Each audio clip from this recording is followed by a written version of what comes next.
یعلمہم، قرآن کہتا ہے سکھائیں گے بھی، قرآن نبی سکھائیں گے بھی کون؟ یعنی اس کا مفہوم بھی نبی بتائیں گے. تیسرے نمبر پہ یعلمہم الکتاب والحکمہ، حکمت کی باتیں بھی سکھائیں گے جن کو حدیث کہا جاتا ہے. وہ بھی پڑھائیں گے نہیں بلکہ سکھائیں گے. سکھانا الگ ہے، پڑھانے کا مطلب پتہ ہے کیا ہوتا ہے؟ حدیث کی کتاب پکڑا دی، پڑھتے رہو بیٹھ کے. سکھانا یہ نہیں ہوتا. سکھانا ہوتا ہے پریکٹیکل لائف میں اس کو لانا. سکھانا یعلم کے الفاظ ہیں. تعلیم وہ تعلیم الگ چیز ہے. تبھی کبھی ایک حدیث کو دیکھ کے کبھی فیصلہ نہیں کیا جاتا، کیونکہ تعلیم کا مطلب ہوتا ہے ایک بات کی ایکسپلینیشن آگے آ رہی ہے، اس کی ایکسپلینیشن ادھر آ رہی ہے، تبھی ساری حدیثوں کو سامنے رکھ کر حدیث کا مطلب بیان کیا جاتا ہے. کبھی بھی ایک حدیث کو دیکھ کے فیصلہ نہیں کیا جائے گا. سمجھتے ہو کہ نہیں سمجھتے؟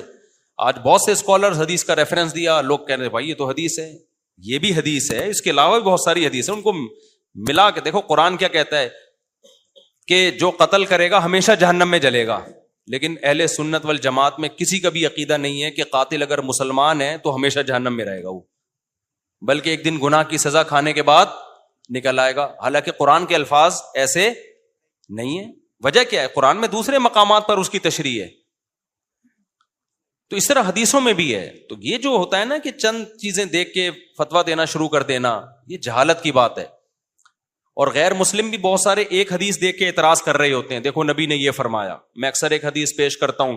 حضرت ابو ذر نبی کے پاس آئے، یا رسول اللہ کہ اگر مسلمان کوئی زنا کرے اور چوری کرے تو کیا ہوگا؟ نبی نے فرمایا مسلمان جنت میں جائے گا. ابو ذر نے فرمایا وَإِن زَنَا وَإِن سَرَقَ، زنا کرے چوری کرے پھر بھی؟ آپ نے فرمایا وَإِن زَنَا وَإِن سَرَقَ، زنا کرے گا چوری کرے گا پھر بھی کہاں جائے گا؟ جنت میں. متفقن علیہ حدیث ہے. پھر حضرت ابو ذر نے پوچھا وَإِن زَنَا وَإِن سَرَقَ، اگرچہ زنا کرے اگرچہ چوری کرے؟ آپ نے پھر فرمایا وَإِن زَنَا وَإِن سَرَقَ، زنا کرے چوری کرے جائے گا کہاں؟ جنت میں. پھر حضرت ابو ذر نے فرمایا یا رسول اللہ وَإِن زَنَا وَإِن سَرَقَ. وہ حیران ہو رہے ہیں نا، اتنے بڑے بڑے گناہ کرے بھی کہاں جا رہے ہیں؟ جنت میں جا رہے ہیں بھائی. پھر انہوں نے فرمایا یا رسول اللہ وَإِن زَنَا وَإِن سَرَقَ، اگرچہ زنا کرے اگرچہ چوری کرے. آپ نے تیسری دفعہ اور سختی سے فرمایا وَإِن زَنَا وَإِن سَرَقَ وَإِن رَغِمَ أَنْفُ أَبِي ذَرٍ، اگرچہ زنا کرے چوری کرے پھر بھی جنت میں جائے گا، اگرچہ ابو ذر کی ناک خاک آلودہ ہو جائے، ابو ذر کی ناک مٹی میں مل جائے، یعنی وہ رسوا ہو جائے، اس کو اچھا نہیں لگ رہا جنت میں جانا اس کا، مگر جائے گا کہاں؟ جنت میں جائے گا. اب ایک ایتھیس نے یہ حدیث لے کے اسلام پہ اعتراض کیا. دیکھو یہ ہے اسلام جو لوگوں کو زنا سکھا رہا ہے، جو لوگوں کو چوریاں سکھا رہا ہے، اور کہہ رہا ہے بس مسلمان ہو جاؤ ڈائریکٹ کہاں جانا ہے؟ جنت میں. تو یہ ظلم اور زیادتی ہے. کسی کی ایک بات کو لے کے اس پہ فوراً فیصلہ کر دینا سیاق و سباق سے ہٹ کے، یہ زیادتی ہے یا نہیں ہے؟ جو علماء کی کتابوں کے ساتھ آج کل ہو رہا ہے، جو لوگ کتابوں میں کیڑے نکالتے ہیں نا، یہ وہ بھی یہی کر رہے ہوتے ہیں. جن لوگوں کی ساری زندگی قبر پرستی کے خلاف گزری ہے ان کو قبر پرست کہا جا رہا ہے. جن کی ساری زندگی توحید کے پرچار پہ گزری، توحید کے پرچار، ان کی 2-3 عبارتیں لے کے ان کو مشرک قرار دیا جا رہا ہے. تو یہ وہی کام ہے جو ملحد لوگ کرتے ہیں. تو اس کا کیا جواب ہے؟ بھائی سامنے ابو ذر تھے. اگر حدیث کا یہ مطلب ہوتا نا کہ زنا اور چوری کی اجازت مل رہی ہے تو ابو ذر رضی اللہ تعالیٰ عنہ تو بڑے صوفی قسم کے صحابی تھے، وہ تو گناہ سے آخری دم تک اتنا دور رہے ہیں.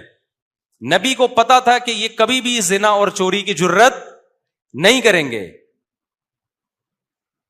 حدیث میں اس کا ذکر نہیں ہے، لیکن دیگر حدیثیں، اسلام میں زنا کی اجازت ہوتی تو زنا کی جتنی سخت سزا اسلام میں ہے کسی اور مذہب میں ہے؟ شادی شدہ زنا کرے رجم کرنے کا حکم، پتھروں سے مار کے ہلاک کر دو. کمارا زنا کرے چوک پہ کھڑا کر کے، سورہ نور میں کیا ہے؟ کوڑے مارو، 100 کوڑے اس کے. اور نبی صلی اللہ علیہ وسلم فرمایا میں نے معراج میں دیکھا کہ کچھ ننگے مرد برہنہ عورتیں آگ میں جل رہی ہیں. جب شعلے اوپر جاتے ہیں نا تو یہ بھی اوپر آتے ہیں. تو میں نے جبریل سے پوچھا یہ کون لوگ ہیں؟ فرمایا آپ کی امت کے زنا کرنے والے مرد اور زنا کرنے والی عورتیں. تو مسلمان زنا کرنے والے ہیں جن کو آگ میں جلایا جا رہا ہے. وَمَن يَفْعَلْ ذَلِكَ يَلْقَ أَثَامًا، قرآن کہتا ہے جو زنا کرے گا اور چوری کرے گا، جو زنا کرے گا اپنے جرم کی سزا، بہت بڑے جرم کی سزا ملے گی اس کو قیامت کے دن. اس سے کیا پتہ چلتا ہے؟ ابو ذر رضی اللہ عنہ کا یہ نظریہ تھا کہ اس کو کبھی بھی جنت میں نہیں جانا چاہیے. تو نبی یہ فرما رہے ہیں کہ سزا کھانے کے بعد ایمان کی برکت سے ایک نہ ایک دن وہ بھی جنت میں جائے گا. اگرچہ حدیث میں اس کا صراحتاً ذکر نہیں ہے, لیکن نبی کو معلوم ہے کہ سامنے والے بھی میری بات کا مطلب سمجھتے ہیں. تبھی تو اس بات کے بعد حضرت ابو ذر نے پھر بھی کبھی نہ زنا کیا نہ چوری کی. ان کو یہ اشکال ہو رہا ہے کہ کبھی بھی نہیں آنا چاہیے, ٹھیک ہے نا, اتنا بڑا مجرم ہے. تو نبی بتا رہے ہیں کہ اگر زنا اور چوری ہے, یہ جرم ہے, تو ایمان کی نیکی بھی تو ہے نا. دنیا میں کتنے لوگ خدا کے منکر ہیں, کتنے توحید کے منکر ہیں, کتنے رسالت کے منکر ہیں. تو ایمان والا اگر برائیاں لے کے جا رہا ہے تو کلمہ بھی تو لے کے جا رہا ہے نا. یہ کلمہ کوئی ہلکی چیز ہے؟ یہ کمال کی بات ہے کہ چوری کو تو وزن دیں ہم, اور کلمے کی نیکی کو نیکی کا وزن نہ دیں. اس کا مطلب چوری کا وزن کلمے کی نیکی سے بھی زیادہ ہے. تو یہ تو کلمے کی ویلیو گر رہی ہے. کھوپڑی شریف میں بات نہیں آ رہی, میرا خیال ہے آ رہی ہے بات. تو کلمہ سب سے کیا ہے میرے بھائی؟ وزنی چیز ہے. اللہ کو ماننا, اس کی توحید, ایمان بہت بڑی دولت ہے. تو یہ گناہوں کی سزا ملے گی جہنم میں, لیکن بالآخر ایمان کا پلڑا کیا ہو جائے گا؟ بھاری. یہ ایسی نیکی ہے جو اس کے گناہوں کو بالآخر کھا جائے گی. یہ مطلب نہیں ہے, ورنہ چوری اسلام میں اچھا عمل ہوتا یا کوئی مسئلہ ہی نہیں تھا تو چور کا ہاتھ کاٹنے کا حکم کیوں ہوتا؟ اتنی سخت سزا کسی اور مذہب میں ہے؟ دیکھو, جب انسان الٹا سوچتا ہے نا تو الٹا ہی سوچتا ہے, اچھا سوچتا ہے تو اچھا سوچتا ہے. ہمارے ایک ریلیٹیو تھے, جب بھی میں چور کا ہاتھ کاٹنے کا ذکر کرتا ہوں مجھے دو واقعات یاد آتے ہیں. ایک افغانستان میں جب طالبان نے اعلان کیا کہ چور کا ہاتھ کاٹا جائے گا, پرانے وقتوں میں نا, جب پہلی جب حکومت آئی تھی, تو ہمارے اخباروں میں کارٹون آئے, ہمارے سیاسی لیڈر نے بیان دیا کہ ہم بھی چور کا ہاتھ کاٹیں گے. اگلے دن انہی کا ہاتھ کاٹ کے لوگوں نے لگایا ہوا تھا کہ اگر پاکستان میں چوروں کے ہاتھ کٹنا شروع ہو گئے تو کاٹنے والوں کے ہاتھ سب سے پہلے کٹنے کا خطرہ ہے. اس لیے پاکستان میں یہ سزا نافذ نہیں ہو سکتی. تو دوسرا یہ کہ وہ ہمارے ایک ریلیٹیو ہے, بڑے براڈ مائنڈڈ قسم کے. ان کو بہت اشکال ہوتا تھا کہ یار یہ اسلام نے چور کا ہاتھ کیوں کاٹنے کو, کوڑے ووڑے لگا دیتے, تھپڑ چھپڑ لگا دیتے, اس کے جیل میں ڈال دیتے, 10 سال نہیں 20 سال جیل ڈال دو, ہاتھ تو کیا بیچارے گا یار, ٹھیک ہے نا. ان کو بڑا اشکال ہوتا تھا کہ اتنی سخت سزا کیوں ہے. یہ کیا ہے؟ منفی سوچ. لیکن جب ان کو تھوڑا اسٹڈی کی, اسلام کے اور بہت سارے احکام پڑھے, میں ان سے ملنے گیا, انہوں نے کہا یار میرے ذہن میں ایک بات آئی ہے کہ میں اس کو نیگیٹو لے کے کیوں جا رہا ہوں. میں یہ بھی تو سوچ سکتا ہوں کہ اسلام جرم سے اتنی نفرت کرتا ہے کہ کسی قیمت پہ بھی زمین پہ جرائم کو برداشت نہیں کرتا. دیکھو 2 منٹ میں نیگیٹو پازیٹو ہو گیا کہ نہیں ہو گیا؟ کہ یار اس کو ہم پازیٹو بھی تو لے جا سکتے ہیں.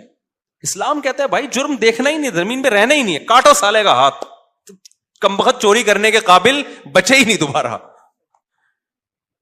تو یہ بھی تو ہو سکتا ہے. ڈاکو کی سزا جتنی اسلام میں ہے اتنی دنیا میں کسی مذہب میں نہیں ہے. ہر سزا اسلام میں سخت نہیں ہے, یہ ذہن میں رکھو. بہت سی سزائیں نرم بھی ہیں, چند کوڑے مار کے چھوڑ دو بس. لیکن کچھ جرائم ایسے جن کی سزا بہت ہی سخت ہے, بہت زیادہ سخت سزا ہے ان کی. ان میں ایک ڈکیتی ہے کہ آپ نے گن پوائنٹ پہ دن دہاڑے کسی کو لوٹا, تو قرآن کیا کہتا ہے؟ اس کو چوک پہ لٹکاؤ اور سولی دو اس کو. گردن نہیں اڑائی جائے گی اس کی, برچھا سینے پہ مار کے گھمایا جائے گا اس کے. ہاتھ پاؤں کاٹے جائیں گے, ایک طرف سے ہاتھ ایک طرف سے پاؤں کاٹ کے چوک پہ لٹکاؤ. اسلام میں بند کمرے میں پھانسی کا کوئی تصور بولو نہیں ہے. بند کمرے میں نہیں, اسلام میں چوک پہ ہوتا ہے. جو بھی ہوتا ہے مارکیٹ میں ہوگا, تاکہ مارکیٹ میں جو لوگ ہیں ان کو عبرت حاصل ہو, ان کو پتا ہو کہ یہ انجام ہونے والا ہے. پھانسی گھاٹ میں جلاد جانے اور وہ جس پہ گزر رہی ہے وہ جانے. لوگوں کو تو لاش مل جاتی ہے, لوگ سمجھتے ہیں جیسے سب کا انا للہ ہوتا ہے, اس کا بھی انا للہ ہو گیا ہے. اس لیے اسلام میں چوک پہ جو ہوگا کیا ہوگا بھائی؟ چوک پہ. تو ڈاکو کی سزا کیا ہے بھائی؟ ایک ہاتھ بایاں پاؤں کاٹ کے چوک پہ لٹکا دو. افغانستان میں ہوتا ہے, اب بھی ہوتا ہے, ڈاکو جو ہو نا وہ لٹکا دیتے ہیں اس کو. تو کیوں اتنی سخت سزا رکھی ہے؟ اس لیے کہ ڈکیتی کوئی ہلکی چیز تھوڑی ہے بھائی. سویڈن سے شادی شدہ جوڑا آیا تھا یہاں پہ, جوان لڑکا, اپنی وائف, ینگ وائف تھی, بالکل نئی نئی شادی تھی, ایک چھوٹا سا بچہ تھا ان کا, پاکستانی تھے. یو پی پہ ڈاکو نے عورت کے سامنے شوہر کو گولی مار دی. تو دل نہیں چاہتا کہ اس کو چوک پہ لٹکنا چاہیے؟ کیا ان کی زندگیوں میں کیا رہ گیا بتاؤ یار. بچی اپنے باپ کو تڑپتے ہوئے دیکھ رہی ہو, لاش کو, پوری زندگی کے لیے اسٹریس اور ڈپریشن میں چلے گی کہ نہیں؟ ہر وقت یہ منظر یاد آئے گا. ایک عورت اپنے جوان شوہر کو اس طرح مرتے ہوئے دیکھے. ان ڈاکوؤں کے ساتھ ہمارے یہاں کیا ہوتا ہے؟ ان کو پولیس، پھر کورٹ، اس کے بعد وہ تجربہ ہو جاتا ہے ان کو کہ اس دفعہ یہ غلطی